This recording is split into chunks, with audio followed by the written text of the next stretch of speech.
يعني جالي زبون خد خزنه من بره، مش هنقول من عند مين، الله يسهل عبيده، حلو، اشتراها من بره. الراجل سافر بره، واخد بالك، وحط فلوسه وحط حاجته، وقعد يجي سنه او قعد يجي سنتين، حلو. مم. وبعد كده الخزنه عشان يعبوها مسلح، الخزنه ضربت. مم. يعني الخزنه ضربت، الراجل الزبون قال لي الفلوس بصي، ده اشتراها من السوق. الخزنه طبعا الله يسهل عبيده، الخزنه ضربت كلها بارومه، والخزنه زي ما انت شايفه كده بوظت فلوس الراجل والورق بتاع الراجل. جه الراجل دهاني وقال لي عاوز خزنه من عندك يا حاج، عشان انت الناس كلها بتشكر في حضرتك، وانت راجل قديم وبتراعي ربنا في شغلك.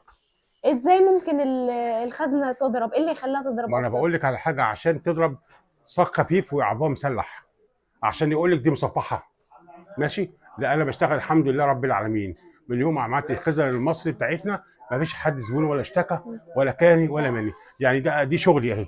بصي كده حضرتك، اهو ادي مقاس اهو، دي اوزنه تقيله، اه.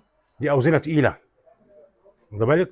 هنسك دي اسمها خزن مدفع، واخد مدفع. بالك. اه. هنسك دي، وهوريك حاجه تانيه اللي هو المنر.